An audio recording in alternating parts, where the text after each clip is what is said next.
जादुई बांसुरी की कहानी। हिमालय की गोद में बसा एक छोटा सा गांव था जिसका नाम था सपनों की घाटी। इस गांव में हर मौसम में कुछ न कुछ जादुई होता था, पर एक चीज सबसे अनोखी थी। एक जादुई बांसुरी जो गांव के सबसे पुराने पेड़ पर टंगी हुई थी। इस बांसुरी के बारे में कहा जाता था कि जिसने भी इसे बजाया उसकी सारी मनोकामनाएं पूरी हो जाती थीं। लेकिन इस बांसुरी को बजाने का एक नियम था। इसे बजाने वाला व्यक्ति दिल से पवित्र और मन से निडर होना चाहिए।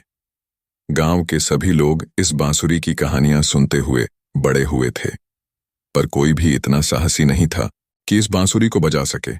गांव के सभी लोग मानते थे कि ऐसा करने से कोई न कोई अनहोनी हो सकती है। गांव में एक युवा लड़का था जिसका नाम था अंशु। अंशु ने अपने माता पिता को बचपन में ही खो दिया था और वह अपने दादा दादी के साथ रहता था। अंशु के दादा दादी ने उसे बांसुरी की कहानी कई बार सुनाई थी। अंशु का दिल पवित्र था और उसकी आंखों में अपने माता पिता से मिलने की चाहत थी। उसने ठान लिया कि वह इस बांसुरी को बजाएगा और अपनी मनोकामनाएं पूरी करेगा। एक रात जब चांदनी पूरी तरह से गांव पर बिखरी हुई थी, अंशु चुपके से उस पुराने पेड़ के पास पहुंचा। बांसुरी को देखते ही उसके दिल की धड़कन तेज हो गई। उसने धीरे धीरे बांसुरी को उठाया और उसे अपने होंठों से लगा लिया। जैसे ही उसने बांसुरी बजानी शुरू की, पूरा गांव सुनहरी रोशनी में नहाने लगा। बांसुरी की धुन सुनते ही पेड़ के पत्ते झूमने लगे और हवाएं गुनगुनाने लगीं। अंशु ने आंखें बंद करके अपनी मनोकामना मांगी।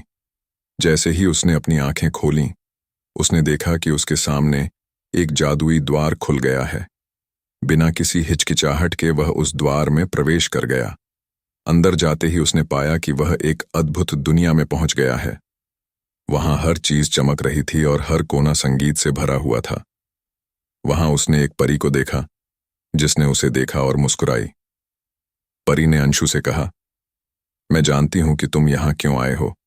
तुम्हारी मनोकामना पूरी करने के लिए तुम्हें 3 कठिन परीक्षाएं पास करनी होंगी। क्या तुम तैयार हो?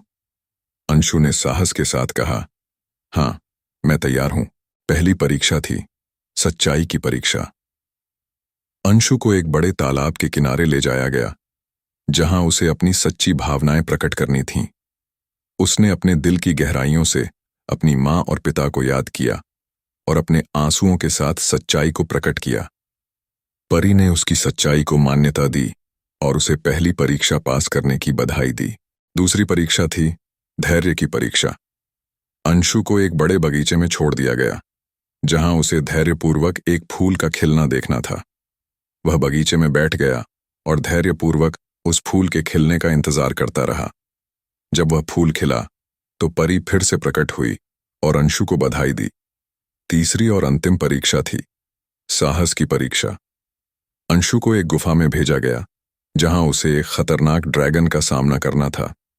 अंशु ने अपने दिल को मजबूत किया और उस ड्रैगन के सामने खड़ा हो गया। उसने अपनी बुद्धिमानी और साहस से उस ड्रैगन को पराजित किया। तीनों परीक्षाएं पास करने के बाद परी ने अंशु को बधाई दी और कहा, तुम्हारा दिल पवित्र और मन निडर है। तुम्हारी मनोकामना पूरी होगी। अंशु ने फिर से बांसुरी बजाई और जब उसने अपनी आंखें खोलीं तो वह अपने माता पिता के साथ अपने गांव में था। उसकी आंखों में खुशी के आंसू थे और वह अपने माता पिता के गले लग गया। उस दिन के बाद से अंशु ने उस बांसुरी को कभी नहीं छुआ। उसने समझ लिया था कि सच्ची खुशी पाने के लिए केवल एक जादुई बांसुरी की जरूरत नहीं होती, बल्कि दिल की पवित्रता और मन के साहस की जरूरत होती है।